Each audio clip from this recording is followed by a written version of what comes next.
Avant la séquence, chaque élève est soumis à une évaluation diagnostique.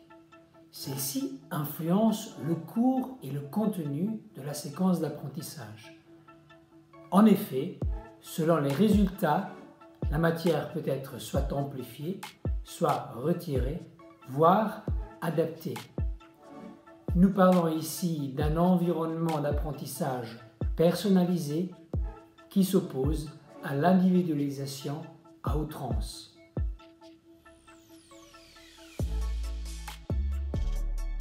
Chaque élève reçoit une checklist. Il ou elle peut travailler à sa guise et dans l'ordre qui lui paraît le plus pertinent. Chaque partie de la séquence qui demande l'acquisition de savoir est accompagnée d'une capsule vidéo ou d'une fiche ressource ou encore d'une carte mentale qui explique la matière à apprendre, à construire ou à déconstruire. L'organisation de l'espace didactique est très importante. La salle de classe est subdivisée en 3 grandes parties. Les élèves au fond de la classe appartiennent au groupe autonome. Parmi ces élèves autonomes, il y a 2 tuteurs-tutrices. Ces élèves, qui sont des personnes ressources, vont aider les élèves au milieu de la salle de classe, les semi-autonomes. Ceux-ci disposent d'un signal clair pour appeler les tuteurs-tutrices. Mais ils disposent également d'un autre signal pour faire appel à leur professeur. Au devant de la classe, selon une disposition réfléchie, étudiée, se trouvent les élèves qui ont besoin de l'aide du professeur de manière quasi constante.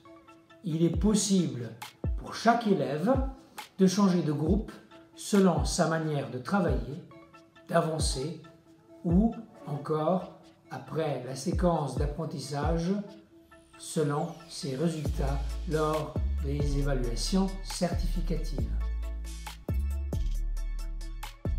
Chaque phase d'apprentissage débute par un travail individuel de 10 minutes.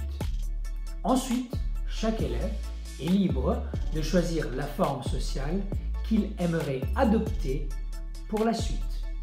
Il peut travailler en binôme, dans son groupe, continuer à travailler de manière individuelle.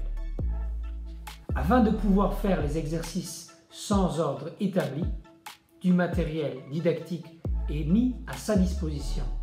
On retrouve ici des casques anti-bruit, des écouteurs ou encore des dictionnaires.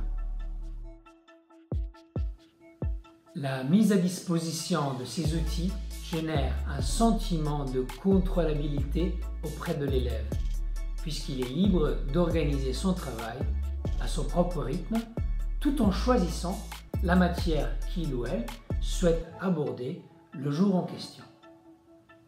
Des activités facultatives de type ludique sont incluses dans la séquence d'apprentissage pour ceux qui auraient terminé avant la date de remise officielle. Celle-ci se situe environ au milieu de la 5e semaine. En effet, la dernière semaine est réservée à la correction, aux remédiations et à l'évaluation formative. Merci d'avoir écouté cette présentation du CDSAI et à bientôt.